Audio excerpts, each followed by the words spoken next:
for life.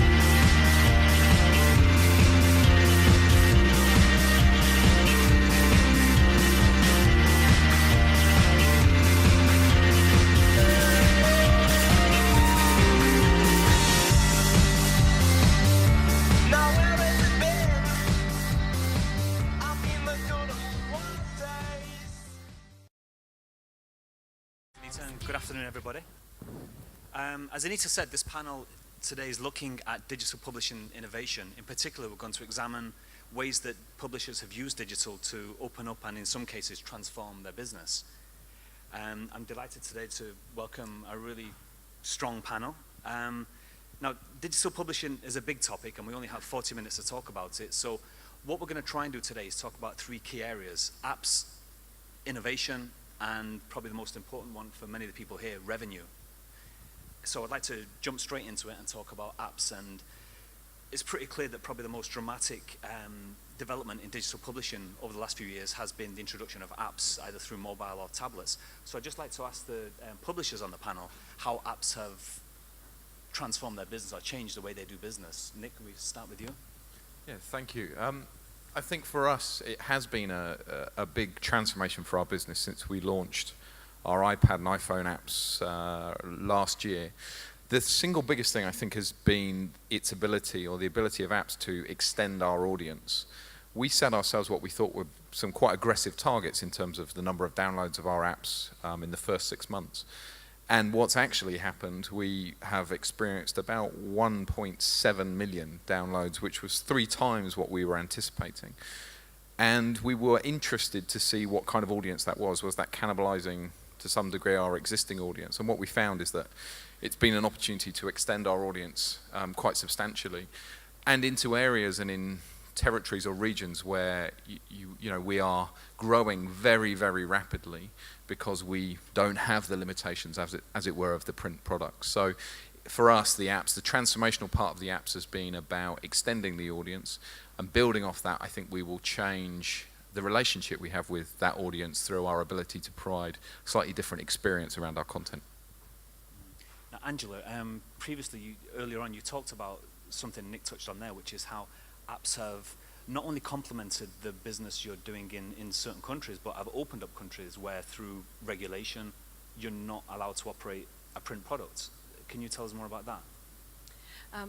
Particularly in China, it's been very useful because, as we all know, that it's very difficult to print and distribute foreign media in China. So we decided that a digital strategy was really the only alternative. So we started our own Chinese language website called ftchinese.com, and that ended up having a registration system. It's still free to air at the moment.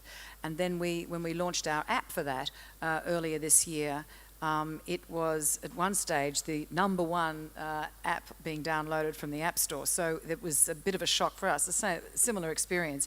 You think it's going to be transformative, but you have no idea the avalanche of interest that can often follow an innovation like this.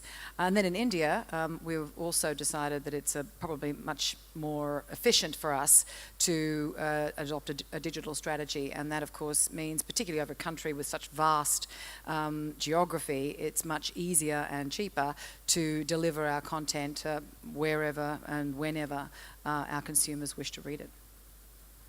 Christina, as we saw, the app for Bloomberg Business Week, very recent, so how has it been so far? We just launched the app in April, so as of the mid of May, after 1 month, we have over 117,000 downloads and over 45,000 converted into iPad subscribers. So I would say that it's extremely successful, a little bit beyond our expectation, I would say.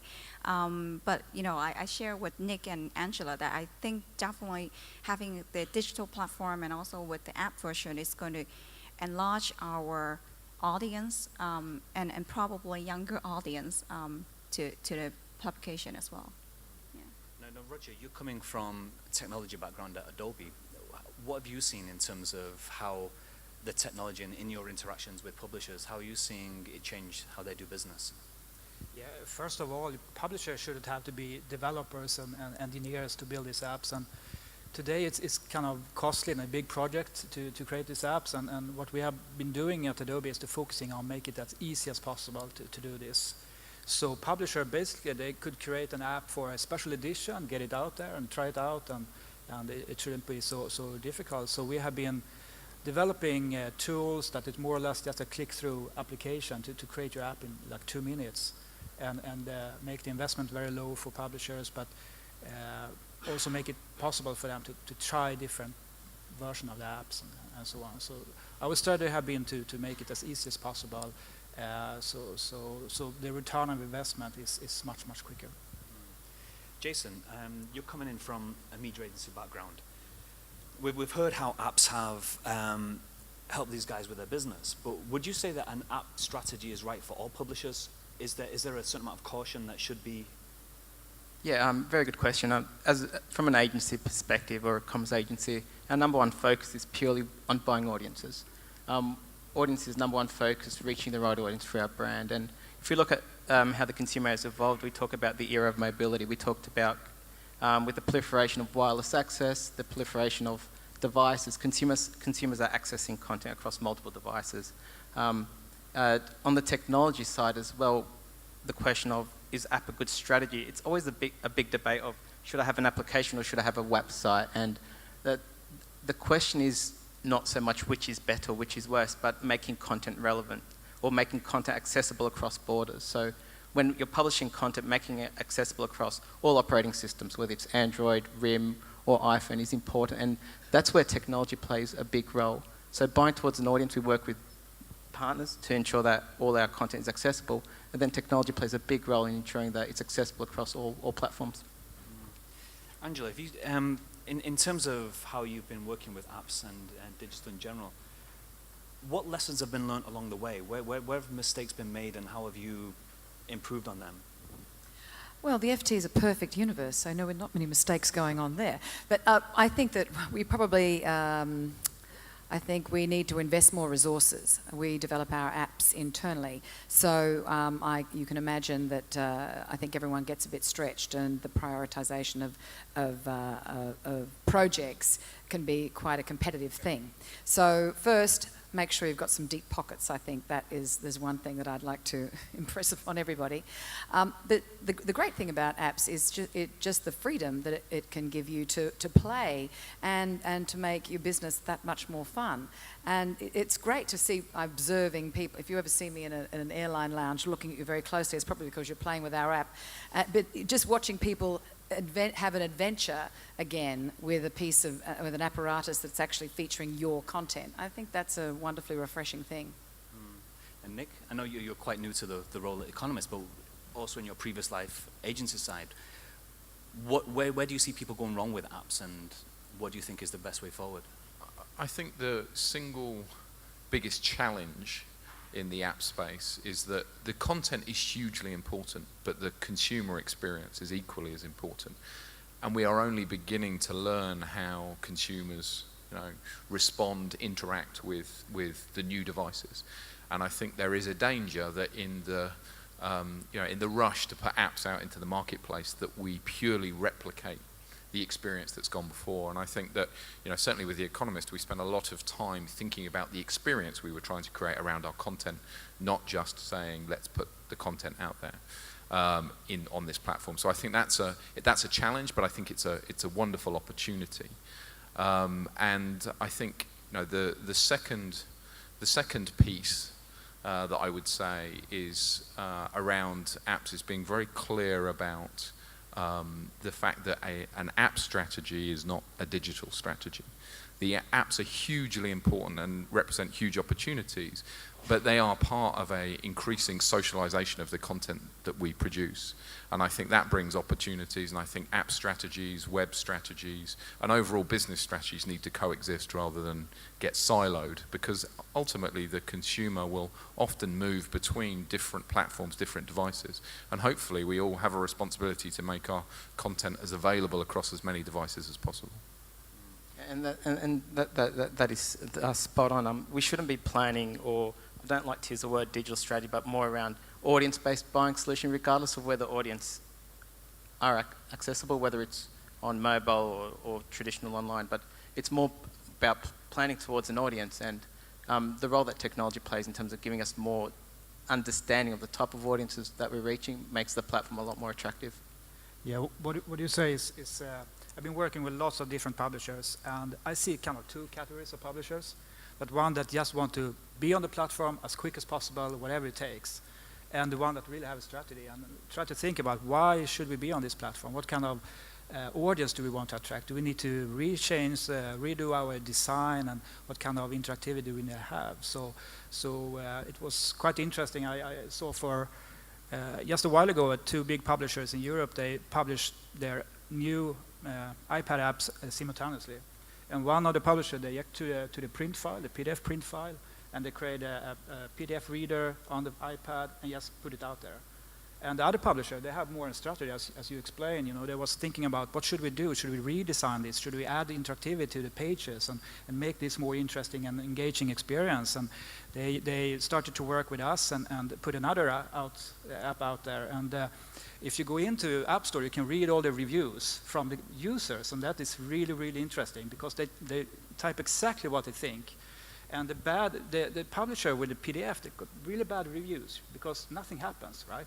So if you buy an iPad, as I said to you before, if you buy an iPad for $700 and you tab on an image, you expect something to happen, and it's just a flat file. You get disappointed and give bad reviews. But if it start a video or a slideshow or something that is really interesting happens, you get good reviews. So kind of two categories. Jason, do you find that are people coming to you, clients, and saying, we want an app, regardless? And is there something you have to deal with? You have to educate the client in terms of whether an app is right for them. Yeah, and the biggest debate is, do I need an app? Depending on the client and the market that they're interested in. If you think about Indonesia and India, a lot of times it does cost. There's quite a bit of investment that goes behind making an app, and then when you start thinking about platforms such as Android and iPhone, if you restrict an application to just one platform, you're limiting your audience. So the conversation that we have is guiding the clients to understanding what their business objective is, where the audience is. And it may be that in certain cases an app is not the right solution, and we'll develop or work with clients to bring in partners that develop more mobile optimized sites or websites. So it's highly tied to the objective, but we're just conscious of if you go straight for an iPhone app, in markets such as Singapore, yeah, a lot of times it may work. But if you're looking at going into India or Indonesia, for example, you just need to think about the way you approach it. Angela, for you, from what Jason's saying, do you have different strategies in Indonesia or India or markets where smartphones are less penetrated less? Yeah, certainly. I mean, what people are saying here is essentially what they're saying, we should just be platform neutral and let it be up to the consumer or our reader to select however they wish to consume it, and that's precisely the attitude that we're trying to take in our company. And we don't care how you consume the content as long as you do and you pay for it, because paying for it is of paramount importance. So if you want to read a newspaper, that's great, ft.com. The iPad app or the Galaxy or now the Motorola with the Honeycomb or your Android phone, it doesn't matter to me as long as you are looking at it, racking up those page views and paying your subscription fees. Yeah, and that's made it a lot easier to grow, and our investment across international publishers have doubled, and also not just in online but across platforms, because content's now accessible. So digital's built into the core, and from a planner's perspective, when content is available, it makes it a lot easier to plan and drive investment across multiple platforms. Okay, moving on to innovation and looking at where publishing can go next. Steve, you come, compared to the other guys on the panel, you come from, I guess, a less traditional background in terms of what you're doing with custom publishing. Do you feel that publishers at the moment are being innovative enough? Are there other areas they can be moving into? What are your thoughts on that? Okay, yeah, I mean, we're a very young sort of magazine, so we entered a super competitive, crowded sort of marketplace. And of course, there's no way we're going to compete with the Financial Times and the Economist here, but no, what we wanted to do is identify, we have very, very unique content that no other magazine will have. And the way we present it is through innovative means. So we might reboot old video games and show a sort of interactive version of our magazine in that format, which of course is appealing to our audience, which is a more younger, more kind of people that are looking for something they can blog about, they can read about, they can basically tell their friends about and share. And so again, because we're not treading anyone's toes with our content, other magazines are actually very, very kindly writing about our magazine and helping us publish what we're doing. So it's very sort of fun to play with these new areas. And I mean, we've recently turned a shop window into a touchscreen version of our magazine as a sort of art installation. And our content is very visual, so this stuff is very appealing to galleries and institutions who will then would like maybe to buy this content and bring it to this country or this hotel, or so that there's sort of new avenues for the content, which is very, very rich, I think, and unique. We take the artworks, animate them, we convert them into almost animated storytelling, but we still call it a magazine, a publication. And because we're not, it's not time-based information, our things can be kept and reused again in the future. So we're creating content which, in essence, is timeless, in a sense like we'll choose themes which can come back and forward in the future. But one thing that I think we're very interested in is bridging the real world into publishing world. And so that idea of where do you digest the magazine? Where do you create a space where people can interact with the content? An extension of the brand, if you like. And then when you have a physical space, you open up new advertising channels in a way where other brands like what you're doing and they want to get a bit of that space in on the action, and they think, this matches our brand philosophy, we want to be cutting edge, and so it attracts, ideally new sort of revenue streams as well. Christina, well, not wanting to pitch for Steve's business, but is that something that's attractive to you in terms of new delivery methods? I think end of the day, it's about users' experience. Having good content is very important, but I agree with Nick that it's the user's experience on the site. So whatever you do, if that is going to be appeal to the users, I think that's something that we should consider. Roger, from your perspective, what innovations are you seeing? You're at the kind of the kind of cutting edge in terms of the technology. Where do you see publishing going next beyond apps and? Yeah, I think we will see lots around advertising, and especially around innovation of how you create these apps and how you tie for example, the adverts to the hardware and the technology that's actually available in the hardware today. So everything from, for example, the GPS functionality you have, you can actually see exactly where a person is when he reads your adverts. And you can combine that with the editorial content, because we're tracking everything that's going on in these viewers or the readers in the apps. So using analytics tools. So basically, if the consumer that actually subscribe, they log in to the viewer, right? So they can read your content and they log into the viewer. So the publisher can understand who is this person, what is this person reading right now, and where are this person when they read this ad or this contest. And for example, if they read a fashion magazine, you can display a dynamic ad saying, okay, just across the street you have a store and you can go in and buy clothes. So I think we will see lots of innovation in this kind of area, how to combine, the design richness that you have today with the layout tools together with the hardware technology and the software technology, and kind of use this functionality. Okay. Just sorry, on the and I'm got to be careful the way I term this, but just on the innovation side, there's a lot happening across platforms. Content's available. We've got more insights, and where the innovation is lacking, which is not more on product, but on a lot of the proposals that come back to an agency. So there's a lot of environments. So we talked about creativity and engaging within the app.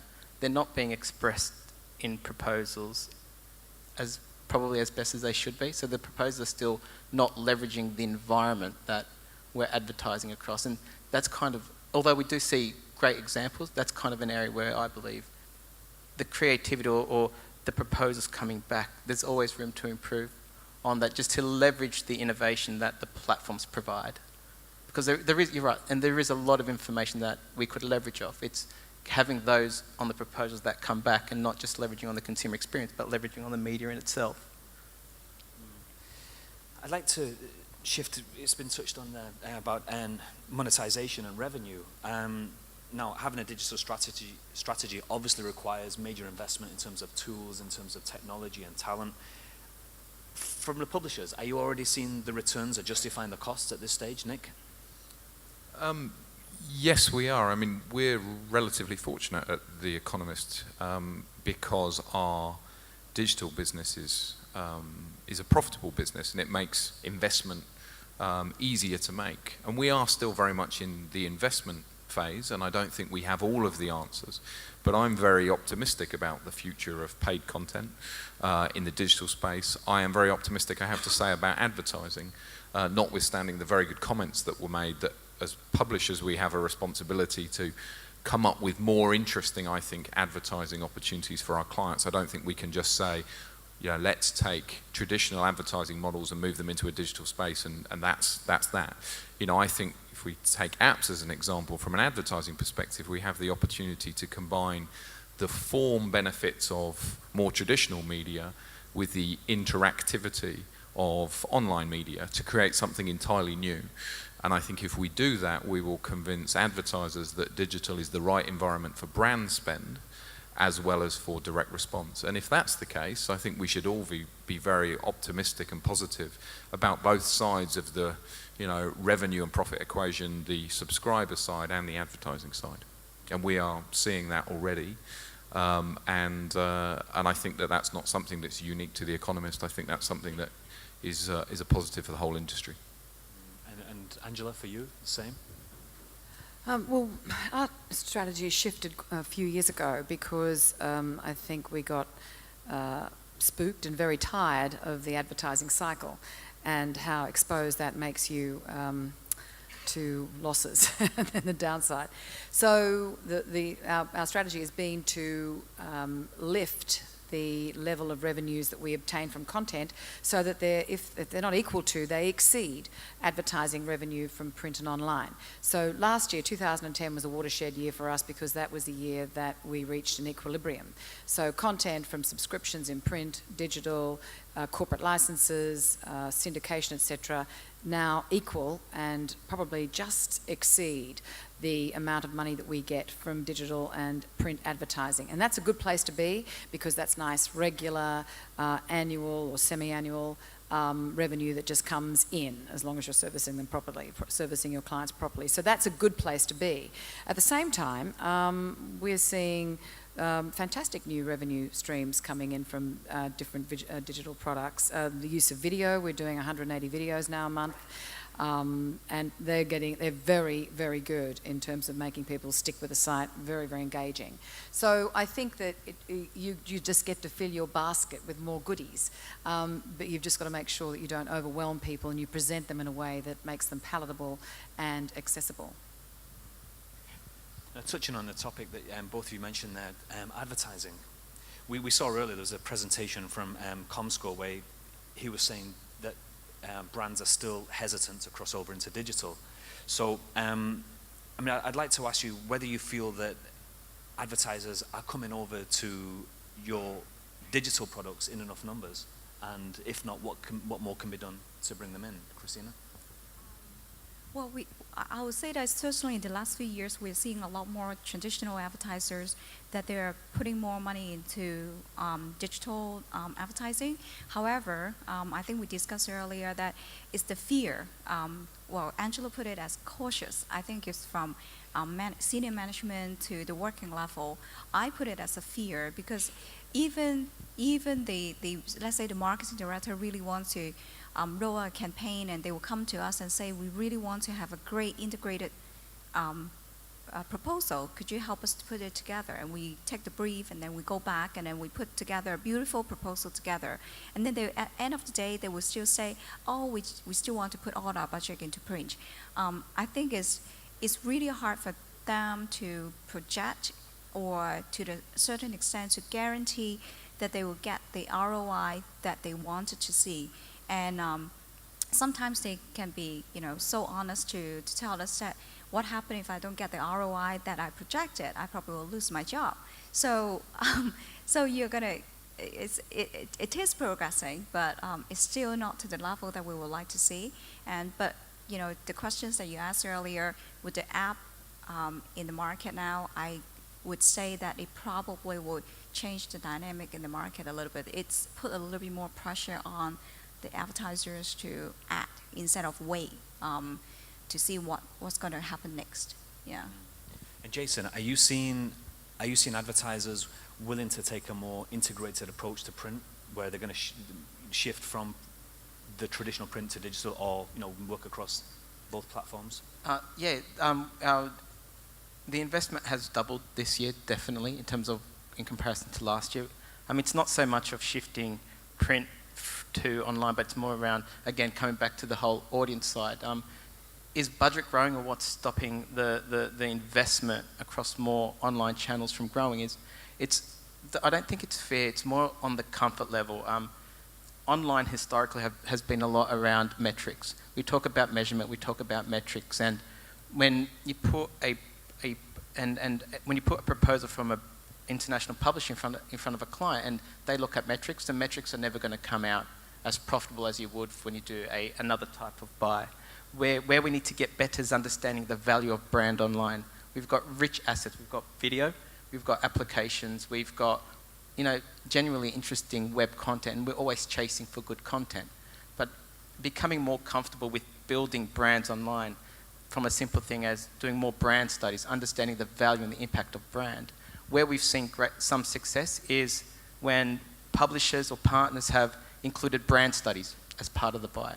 Something as simple as brand studies at least will help clients or advertisers understand the value for brand. And again, it is a journey, it is a grind that we're continuously pushing through, but the content available online helps build brands. And I think, Nick, you said it, just appreciate the value that online provides, the content and the experience. And it's really what it's about. Appreciate the opportunity around what's available online and not only focus on metrics. You say about appreciating that.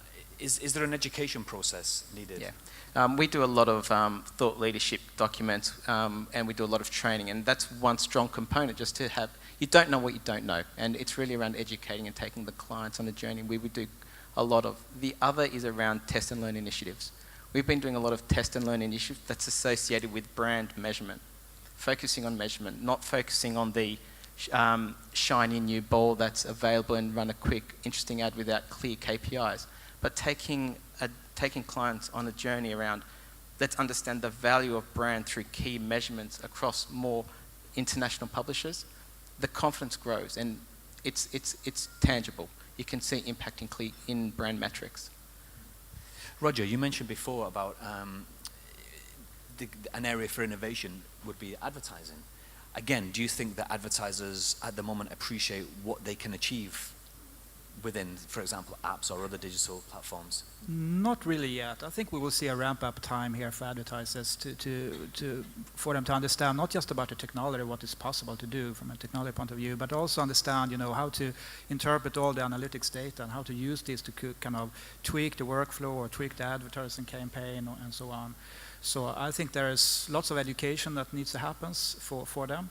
And we're working hard to kind of set up that kind of trainings and have them to understand. And we have been focusing on the technology part, of course, but there is also other pieces into this training that needs to happen. But we will definitely see a ramp-up time before they really understand the value of the platform and what they can do here. So many opportunities. Steve, I know you do a lot of work with brands across your various platforms. How open are these brands to the kind of innovations you're putting forward? Do you find that you can work with certain kinds of clients and not others? What's the... Initially, we had to do things ourselves to show people, to show the brands, look, this can be done. And then they kind of come in and say, yeah, I'd like 3 of those, 4 of those. And then that's to pilot it, that's to get it going. And definitely, yeah, there's certain brands that are interested in the people that we communicate to, certain audiences. But now the brands are coming to us and they're aware. So it shows that willingness. No, we're not trying to sell things hard to those brands. We're not previously, like a few years ago, it was a really difficult job to sell abstract ideas about interaction and things like this. But I suppose now a lot of the brand managers themselves use apps and they use technology and then they understand things that you're trying to sell them back. So they'll approach you and of course when the shoe's on the other foot, it's easier to sell ideas in and get them to make small leaps. You know, nothing radical just yet, but definitely the brands that are, no, it's different categories. Could be sports brands, but they're normally lifestyle brands, I think. But there's no hard, fast rule yet. It's very optimistic, actually. And Angela, are you finding your traditional big advertisers, they're happy to also be on digital? Do you have to take them through the process and explain what they can gain from digital as opposed to just print? Certain sectors are more receptive than others. Financial services, I think, which makes up a big chunk of our advertising, are very willing to buy a digital campaign. They like the idea of the engagement that it gives them. The measurement is very important. Also, there's ways that they can embed their own content via, on our site, so that they get their own message across in a hermetically sealed environment. But it's a little bit more engaging for them than just a bland ad that's flashing across the screen. So certain sectors are very positive. Funnily enough, some of our Asian clients who come from very tech-heavy and tech-advanced societies like Japan and Korea can be much more reticent about buying a digital campaign, even technology companies themselves. So luring them across the line is quite challenging, but we're seeing that gather pace now. And Nick, yourself? Yeah, I think we've had a reasonable amount or a high amount of success in moving our perhaps traditional clients into digital. But where I think it's really exciting is where we start to have a conversation around the role of engagement in brand building, to say, well, actually, let's not just talk about extending the current relationship we have with you in print to the advertiser, but let's say, and how can we take this a step further? So we're fortunate on economist.com, we have a high level of what I call community or socialization. We have lots of commenting, lots of sharing through social spaces. And that creates a very interesting opportunity for our advertising partners to build their brands in slightly different ways, to leverage off the fact that there is an interrelationship between the trust that's put in our content and how that plays with the advertising, and also to enable our advertisers to some degree to play off the fact that we have a very socially relevant brand. And for some of our clients, social media is a wonderful opportunity, but it's quite a challenge because they don't necessarily have the assets per se to make the most of the social media opportunity. And content fuels the wheels, if you like, of social media. And where you have content that is socially relevant, it provides a great context for a brand to enter the conversation. So that's where I think that there's a really interesting opportunity. Absolutely, it requires different measurement, different conversation, different language to make the most of it. And I would actually, the time has just gone from 9 minutes to 4 minutes. So I'm going to open up to the floor to see if anybody has any questions for the panel here today. Are there any questions? Oh.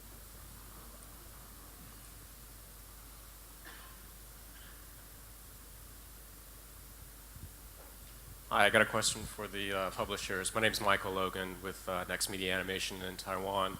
On subscriptions, what is your view of subscriptions? Are you selling a subscription that applies across all your platforms, or are you selling the channel individually? And also, when you're dealing with companies like Apple, Google, maybe Amazon, where they're looking to take a split, what's your view of that? Is that something that you want to do, or are you trying to retain all the subscription revenue? Well, we go across a single platform, all platforms with one subscription. So one digital sign-on gets you all our digital products. So that's quite simple and easy. And yeah, I don't want to share any money with any of those guys, but you can, if you want access to their audience and their delivery methods, then yeah, you do have to cut them in. Kindle was the first, and Apple, of course, is exploring that at the moment. We don't have any issues with Google at the moment. So I can just comment there as well. So as a publisher, if you go with what we provide here, we have two options. We give the publisher several options. They can either go with the in-app subscription that Apple provides, or they can go with their own entitlement subscription. So we provide an option there, and it seems that Apple is fine with that as long as you can provide both options. And or you can have a single issue purchase as well. But there is an opportunity from a technology point of view to have your own subscription database. And in that case, you own the customer database, you own everything about the customer, and nobody takes a percentage of that subscription revenue. That's a really good question, Michael. And from an economist perspective, we are focused on trying to create an experience where people can consume content across multiple platforms. So to that extent, our paywall strategy or our subscription strategy reflects that. We have, however, taken an approach that says it's not absolute, to the extent that we believe that these new channels present an opportunity to widen our audience, and therefore we enable people to have some of the economist experience without immediately having to pay. In the same way that with our print edition, if someone passes it on to somebody else, we don't follow them around asking them to front up the cover charge. I think on the question of sharing revenue with third parties like Apple, my view on that, and I think our business view on that, is we're happy to do that provided value is being created. So there needs to be value for the consumer, there needs to be value for the distribution partner, and there needs to be value for our business. And if that's the case, then it seems only fair that those people adding value to the experience, the content experience, should take a share of that. You don't really mean that, do you? Absolutely. Well, I think we are in a very unique situation, given that the brand has, been around for over 80 years, but we just got acquired by Bloomberg about a year and a half ago. So we are in the middle of integrating. We launched our products last year, and also we are in the process of integrating all the subscription model. But given the fact that it's a happy problem that we have, because we, being part of the privately owned company, I think we have a little bit more flexibilities to invest and also wait for the return on invest. Not like we have to go to a shareholder meeting every quarter. So I think that's the beauty of it. So I think the goal, having said that, doesn't mean that we don't have to make money. So I think the model is to turn all the products, whether it's digital or physical, traditional magazines, that are going to be very profitable through subscription model. So I would, to answer your questions, whether we want to share revenue with Apple or Google, I think it's a question of whether we can not to share revenue with them. So I don't know if I answered your question. Very quick question here. Yeah, my name is Jay Otway. The big trend today is personalized news apps, things like Flipboards, Zeit, where I can bring in hundreds of sources from RSS feeds from my social media community, and it lays it all out like a nice, cool magazine, various sections, flip through it. Also makes it very easy to share. With one click, I can send those stories to my friends, they can see it, they don't have to go through any paywalls, they don't have to sign up for anything else. How are you guys going to compete against a product like that? Another very good question. First of all, I would say that I'm slightly disappointed that what you might call a traditional publisher hasn't come up with, a Zeit or a Flipboard, because we talked about the need for innovation in this space, and I think that is one of the most interesting innovations, and it's a shame that it didn't come from, or at least matched by one of the more traditional organizations. There are lots of different ways of consuming content, and that is a very compelling way of doing it, I think, and it will work very well for a certain type of person. But I also think there is a very rich experience created around content, community around content.